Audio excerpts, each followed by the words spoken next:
another edition of One-on-One and Let's Focus for OCM Magazine. I'm J25, and this is David Heavyside, better known as HeavyD. How are you, sir? I'm well, thank you. Awesome. Rise and good morning Thank you. Thank you. Yeah, or good good night evening. for good night for me, GN. But yeah, we're connecting today because I want to talk to Heavy D about his past, whatever he wants to share with us, his cool guitars and drums in the background. I love his Deftones shirt. We talked a little bit about that and music for a while. And then obviously Flex Tags is huge right now, just tearing up the scene. Every conference, people got to have it. I ordered mine with bananas. Unfortunately, with my last minute trip to Miami, I couldn't get it in time, but I will have it for the next one. So could you just give me a little background on yourself and then, maybe how you got into Web3, crypto in general and OCM, down the road? Yeah, I mean, it's what a kind of place to be. I think,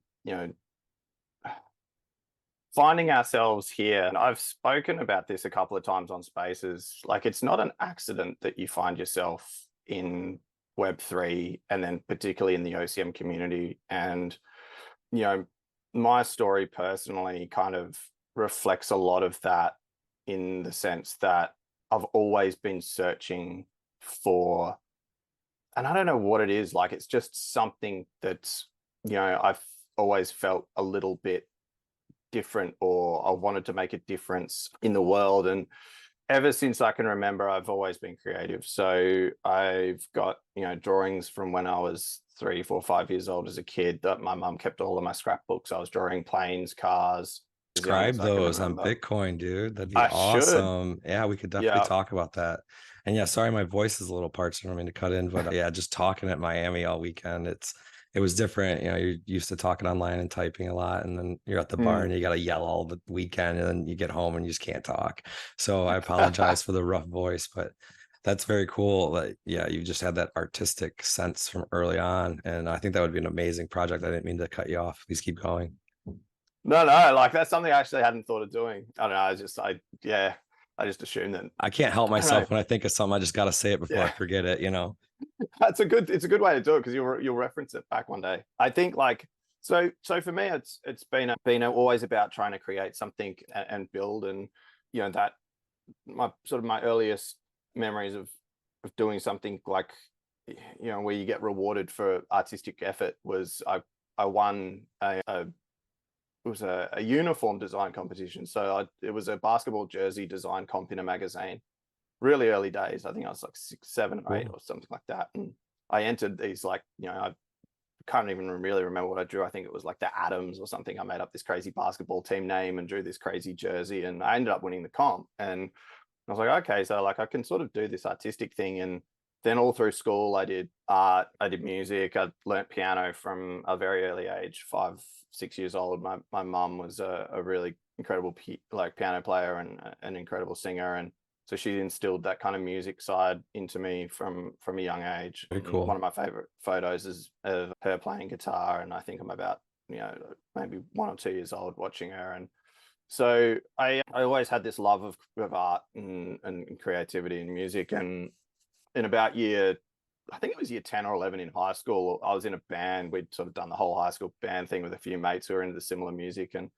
And we one guy in our band was super entrepreneurial. And I hadn't ever really considered like being entrepreneurial. I just loved creating shit. But he loved like the business side of things. And he started a music festival, Wow. and like it was nuts. Like and looking back on it, it was like it was nothing at the time for us. We're like, oh yeah, we've got a venue. And he went out and did all this himself. And he was he loved sound engineering and he loved like everything. And he put this whole festival together. And because we were in the same band, he was like, all right, I'm not an artist, so I need someone to do the posters and all the artwork and stuff. So I was like, yeah, of course. Like, all right, sick. So we sort of had this little festival thing that we sort of built, mainly him, and I just supported it with the artwork and did all the merch designs and stuff. And we were only 15, 16 years old at the time. And this music festival, he grew it into from one little tiny venue in Adelaide, which is where I was born, and into like a multinational Melbourne, Sydney, Adelaide thing over 4 Wow. or 5 years, Real and quick, what booked. was the name of your band? The name of my band in high school was Local Hero. Cool. I Um, like it. so we're very sort of new metal kind of Like very hometown hero type thing. Yeah, cool. yeah. It was kind of like like half a punk band, half a heavy metal band, and half a sort of new metal hardcore band. So I don't know, we had definitely a lot of different influences in there. But that was a lot of fun. And then out of high school, I because of my love of cars and technology, I really wanted to be. I thought I wanted to be an architect, but I ended up not getting good enough grades to do architecture at university. So I was never a great student. I spent too much time doodling in my books to really knuckle down. A true creative. Right. And so I ended up at uni doing industrial design, which was great because it sort of fit my whole designing. I wanted to be a boat designer and a car designer, and worked for Ferrari one day designing supercars, or like design the latest new super yacht or something like that. So that was kind of like a bit of a dream when I was about 17, 18 years old. And it was about second year of uni, and they brought in the engineering side of industrial design, and boy, did I not gel with that. So that was Lots like of math, material lots of math. properties, and it was nuts. I was like, no. So I'll give you a little context. My wife works for a car company and has an industrial design background, but has to do all like the engineering, and she struggles with the math, but she's like getting better at it and trying to get her green belt or whatever it is. I'm really bad at the things in the engineering field. But yeah, so yeah, maybe design talk, we can get together on that sometime. But yeah, I can hear you. I have to help her with some of the math, and it's well beyond me even. Yeah, it's wild. So I had a sort of a newfound respect for those who made it in that field. They're another level of designer, I guess you could say. But I was actually pretty good at sport. So as I was doing all of my music, arts, and creative stuff, I was also doing a whole bunch of sport on the weekends. And one of the sports I played was a game called cricket, which a few people are familiar with in the US, but it's very much More an and more, Australian yeah. sort of Asian English game. So so I played cricket at a pretty good level. And while I was at university, I sort of got an offer to go and play overseas in England from a club side over there. And at the same time, I changed bands, and we'd just done an EP, and we were sort of at a stage where it was like a bit of a make or break for us. And we're about to play sort of a big, we got booked to play a big festival in Adelaide, and I got the offer to play overseas at the same time, and I'd sort of started to, just sort of doubt my where I was going with the university. So yeah, I made the call to pursue the cricket career and go overseas and play sort of semi-professional sport for a bit when I was about Very cool. 19, Wow. 20. Yeah, where did you where did you play in? I'm guessing, somewhere near Australia, but yeah, you bounced around, maybe India, Malaysia, somewhere in there. Yeah, so I mean, like the Australian domestic league's pretty strong, and there's a club cricket scene that sort of sits down like minor level, like sort of minor leagues. And I don't know if they were like so intertwined, like Champions League, maybe a little bit or something, yeah, I played sort of first grade cricket here, which is like just under, I guess, the professional level here in Australia. Like minor league baseball or something. Like minor leagues, yeah. yeah. Yeah. So I was playing that, and then over in the UK, Very cool. Have a sort of a similar tiered system over there. And so they were looking for international players and overseas players to sort of come and fill some gaps over there. And so the opportunity was to go and play in Wolverhampton, which is a little town in the middle of England near Birmingham. So I did that for a couple of years, and it was great fun. I probably partied as much as I played. So it was a little bit, I definitely made the most of being 20 years old and overseas. Yeah, I had a travel job in my 20s, and I definitely can second that. I wasn't playing professionally by any means, but it's my first kind of like career type job, and on the road every week. So baseball games and random things. Or I was in 7 states in the United States in 3 days. I started in, where was it? I started in Mobile, Alabama, and then you have to drive through like the bottom of Mississippi to fly out of New Orleans. So I was on Bourbon Street that night on Friday night, flew out of there Saturday morning, back to Chicago, stayed to Chicago and partied at a Cubs game. And then Sunday morning, I flew out, connection in Atlanta to North Carolina to drive to South Carolina. It was, yeah, that was my crazy travel story for a weekend. Yeah, you cover some miles when you're doing things like that, and it's good for you. It is good for you. You see a lot of I think getting out and seeing the world was, one of the things that really kind of expanded my mind to the possibilities of, what life could give you and offer you beyond your little kind of bubble that you grow up in your hometown. And so, I loved actually being solo. over there, that was one of the things that I really enjoyed, walking around by myself in towns that I knew nothing about, just with a map, Yeah. sometimes Yeah. not even with a map, and just finding my way. And I actually found that I really liked that feeling of just being completely, Wanderlust or whatever you yeah, lost. Yeah. yeah. And just, and so I did that for a couple of years. And then when I got back to Australia, you know, it was really interesting because I still wanted to play music and I still wanted to be in bands and be involved in the arts sort of side of things. And I was doing odd jobs here and there while I was sort of trying to figure out where my cricket career was going. And, I didn't really know it at the time, but there was just definitely, I acknowledged it, but I didn't really understand why. I was definitely burning that candle at both ends, right? Like my cricket career wasn't a priority as it should have been if I wanted to play at the higher level. But then my music career or my art career and doing, things in that space also suffered because I wasn't committing 100% to that. So I I can was kind relate. of in Yeah.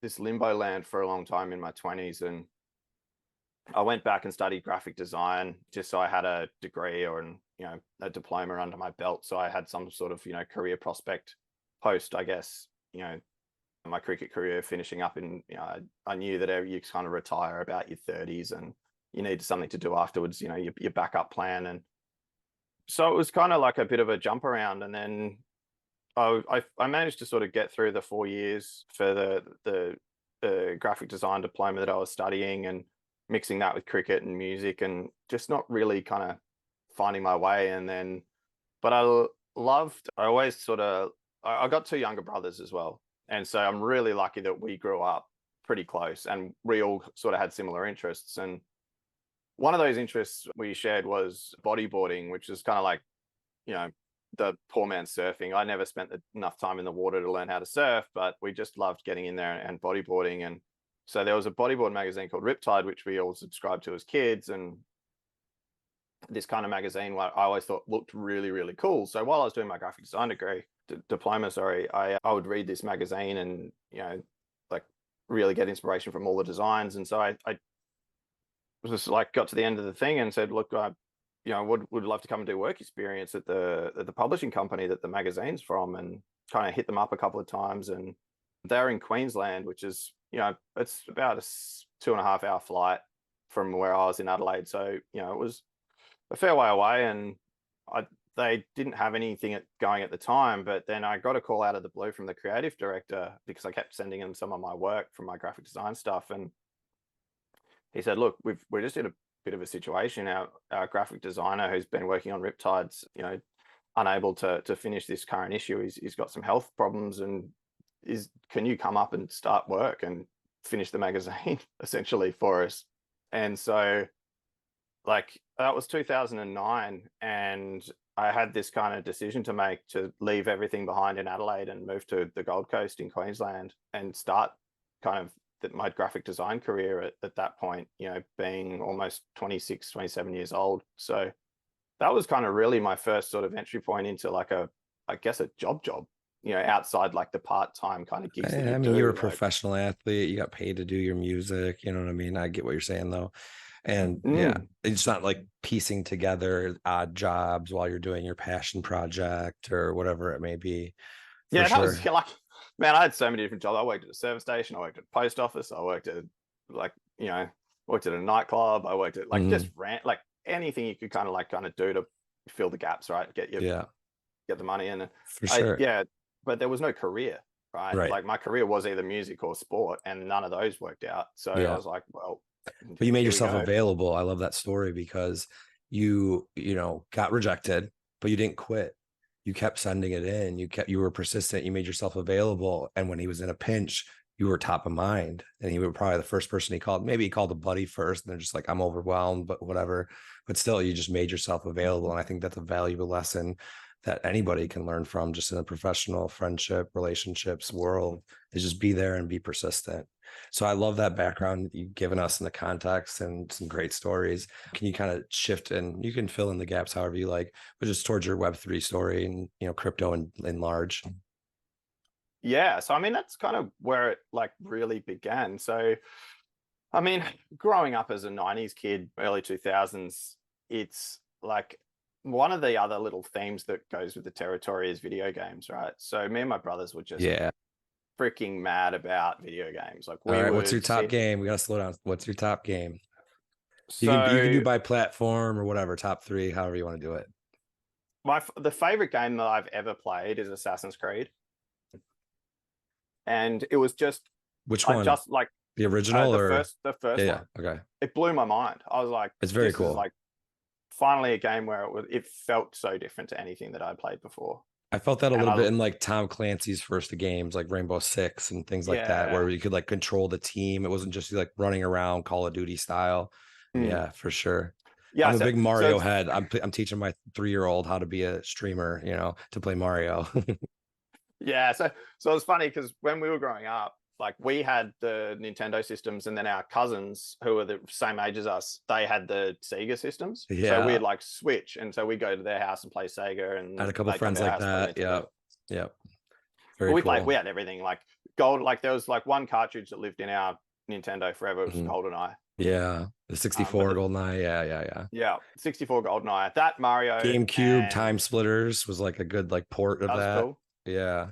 Yeah. Very So cool. All right. there was all of that sort of stuff that like fed through, right? So I was always into gaming. My brothers are into Pokemon. I was a little bit too old, so I didn't get the Pokemon bug, but they did. So they always had Game Boys about, and so I was like the technology stuff was kind of always bubbling Mhm. away, and I always enjoyed the tech and the gaming aspect of things. So when I moved into design and was on computers all day, you just couldn't help but get inspired by things like game design and all of that sort of stuff. I'd like sort of bring into my work, and I still loved video games, even though like I don't have the time for them now. But what happened is that so I worked at this magazine company for a couple of years, and it was like an amazing experience. I like literally got thrown in the deep end of publishing, and at a time when the magazine industry was facing its biggest challenge, yet with the rise of Right. digital Digital media. everything. Right. Yeah. So to join the magazine industry in 2009, like right when I think Instagram launched in 2009 or Yeah, and the 2008. housing market issues in the States. I mean, I don't know exactly about there, but I'm sure that the economy was impacted at least slightly. It was a Yeah, worldwide, issue. yeah. So there it was crazy to watch, and to have a front row seat in a publishing company that had global magazines in the action sports industry, which is what it was. It was basically primarily an action sports media Yeah, it makes house. me think of like Thrasher for skateboarding or something, kind of similar. Yeah. Yep. So that we had a publication in them called Slam, which was probably second to Thrasher. So there was like Okay. Thrasher magazine, then Slam, which was a skateboard mag. That's still around there. They're 30 years old now. The magazine Riptide I was on was almost 30, 20 Cool. years old when I joined. Yeah, I used to do inline, so I knew the skateboarding culture or whatever, but I used to watch like old, Bam Margera videos when he would do skateboarding, and I can't Yeah. remember any of the videos or whatever, but like the CKY guys before they got into The all that old kind of stuff. 411s. Do you remember the like Yes, I 411 do. VMs? I Yeah. do. Yeah, yeah. Like we had the old tapes that we just Mhm. ran through over and over and over Yep. again. Very cool. So it was really interesting because, and this is how we sort of like got a little taste of the US like along the way. And Australia is really heavily influenced by US culture. Yeah. And oh man, so I don't know how I forgot this part of it, but basketball cards in the 90s. So I was a Okay. massive basketball card collector. So I got me and my brothers have folders and folders of cards. We've got Shaqs, Reggie Millers, Jordans Very cool. all from that era. Like, and so we loved that side of things. So, but card collecting was actually a big part of sort of my youth as well. So that will sort of play a role into the whole Web3 thing later with NBA Top Shot and Right on. whatnot. But it was really about that time when I'd sort of been in the magazine industry for a little bit. And then in 2013, he sold Peter Morrison, who owned Morrison Media, which was the publishing house. He sold that company. And as part of the sale, he was selling off individual titles. And then he bundled up a whole bunch of the more successful ones and sold that to a bigger company. But Riptide, which is the magazine that I was working on, I stuck my hand up, and because basically got told that I don't have a job anymore. They're selling the company. You can either gone this direction with the new company down in Sydney, or there's an option to buy Riptide and you can self-publish it. Okay. And so I ended up buying it, and that was in 2013. So that sort of started this entrepreneurial thing. Yeah. And I was all of a sudden had gone from, starting my career in 2009 as a designer on a magazine to owning it in 2013. And so I went from diving in one deep end to basically, completely diving into another. And buying a print magazine in 2013 is probably the worst business decision ever anyone could have ever made at that time. But I bet But you it was learned a lot of valuable lessons, even though you feel like it's a bad decision that brought you to this point, right? So, I mean, I exactly. can relate very well. I have an MBA. I was like on track to become, I wanted to do PhD in finance. I would have sold myself short and just got management because I knew I could have done that. And I just lost the fervor to do it a little bit because my dad passed, but mainly because I just saw how a lot of these universities are just diploma mills at the end of the day. I mean, you aim towards the C student and some people excel and this and that, but the vast majority of people generally make it through. And it's not a knock on going to college. I'm still want my kids to go to college. But had I gone into the market, started my own company, done other things, and been maybe entrepreneurial out of my undergrad, I mean, who knows what might have happened. But I know that I gained valuable insight, met great people, and learned a lot along the way, where I'll never say I wouldn't do it or recommend somebody not, but I won't ever knock anybody for making a decision or opening a business in their garage when they're 17 and saying, I don't want to go to college, because there's tons of opportunity and you can always go back. So, if you're really trying, I think that's not a bad option by any means. Yeah. And I will never regret a second of what I did and why I made the decision. It was sink or swim, right? It was like, that for me was the challenge. It was like, Right. But you're also willing, had, sorry, just let me jump in. You're also willing to look at a situation and say, was it a win or a loss on paper? Whether you gain stuff and you feel like it's a win overall is a different thing. But like, you're allowing yourself to look at your business and make a business decision in an unemotional way. That's a huge asset.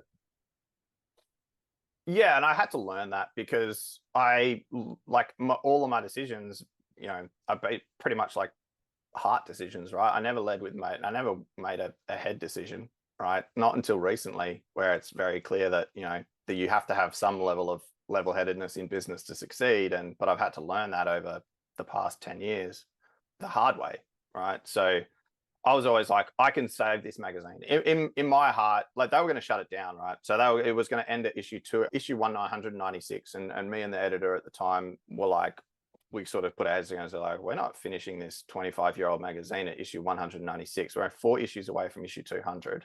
Like, Yeah. we're not doing this. And that was a passion project for us almost. We and can so, get the last 4 done one way or another or something. Yeah. and we did it in a really good way. And I'm super proud of what we produced over the 2 or 3 years that we managed to keep it alive. Unfortunately, social media caught up with us and just about every other print industry publication around the world. But it wasn't for lack of trying. So the one thing that I did, learn really early on was the power of digital media and the digital space. And, we built our Instagram channel to 100,000 followers. We built, Facebook audiences to 200,000. We redeveloped the website. We were probably too early. We tried to launch a subscription product in 2013, 2014. Yeah, and that's before like the bots all came over and took over those sites. Like, those are probably pretty genuine numbers in that time frame. Yeah. Like they were, because we were pumping. Like, we had better engagement. We when we were doing that at that time, the engagement was through the roof, and it reflected in sales. And it was, that's what kept basically the brand or Riptide alive for most of those 4 or 5 years that it was still publishing. So, like, I knew how powerful that was. And, there was just a ton of mistakes that I made along the way in terms of keeping the print run going for too long, not pivoting quickly enough into digital, et cetera, which meant my financial position at the end of the day was untenable. So there was just a reality check from, the bank guys knocking on your door saying, like, you can't keep doing this. So right. That's sort of when my education, I was about 32, 33 at the time. And that's really when my education into the world of like what it means to be a startup or a business in, this space, like, that's when that education started. And I've been having to learn on the fly. But that's the only way I can learn. I can't learn in a classroom. And it goes back to, what I was telling you earlier, about how we just did shit at school. I didn't get good grades, but I learned a hell of a lot on the fly. Yeah. Only way I learned. Like that. And so when I was working in the offices at Morrison Media there, and I'd taken over the magazine, downstairs from us was a web development company. And I've sort of met these guys and knew because they were in the same building as us. And I was hot desking out of there for a little while. And next to me was another guy who was hot desking. And I remember in about 2015, 2016, we were down there and just shooting the shit. And he goes, "Oh, have you heard about this thing called Bitcoin?" And I was like aware of the white paper, and like I kind of heard about it, but paid absolutely no attention to it. It just didn't click in my mind, as a lot of people it didn't. And but he goes, "Look, just let me talk you through it." And because we were standing next to each other every day, it was just like, it was just chipping away. And eventually it got enough interest, and I sort of opened a wallet back sort of about then and bought a little bit and sold it way too early and never sort of thought about it again. But the idea always stuck with me. So I was kind of aware of this crypto space, but never into it because I was just too focused on the magazine, trying to, move everything forward, just being creative. And it was about like, I want to say about 2017, 2018, I was sort of supplementing some of the work that I was doing. I'd gone back to freelancing at that point, and just to sort of pay the bills, and started to just consult on, different projects. And I was then found myself working for an agency here that were doing brand sponsorship and sports activations and sponsorship activations for like alcohol and gambling brands, like in the sports and entertainment space. So Damien and Rick, who started that agency that was called Make, and eventually Manu, who came on as another partner, I started contracting with them, and then that grew into a full-time role, and eventually into the creative director role for them. And that shift from doing, I guess, small-time sponsorships into big-time sponsorships in that space with big companies, the big alcohol brands of the world, spending hundreds of thousands of dollars on activations at events, and designing all of those for them, and creating concepts and doing advertising, and just learning that space was just unbelievable. And I learned a hell of a lot about how the top end of town works. And so about 2021, I reckon, when the NFT space was really cracking off, like I was like, all right, I knew about the crypto thing. I'd come sort of into this space and learn about how brands work and sponsorship works and loyalty and rewards and all of that sort of thing. And I said to the guys, like, look, there's something in this NFT space which I find really compelling. The ability to own digital assets at a baseline level excites the hell out of me, because it's the big missing link that I had when I was in the magazine business, not being able to. John, just as an artist too, you can kind of see that link of just owning your property and not having, it's not probably the same as here, but like music companies owning your stuff. Even if you're independent, you have a label and other things that are taking away from you just focusing on that and making your art and making all of the value out of it, which, sorry to jump in, but yeah, just another thing I'm thinking of.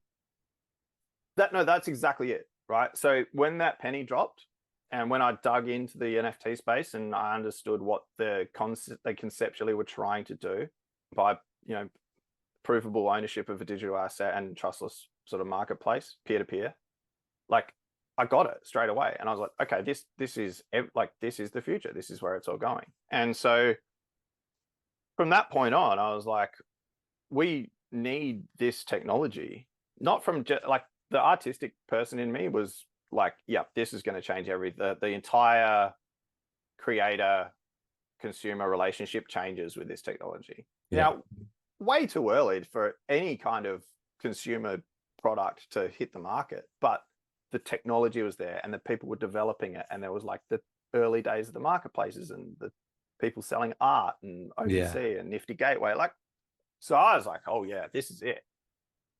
And so when I was at the agency, I was like, all right, how can we fit this kind of technology into what we're doing at the agency to provide like value for brands and in the brand space that we're working with, to give them new revenue opportunities and new engagement opportunities that go beyond all of the current stuff that they're doing from consumer promotions, et cetera, et cetera.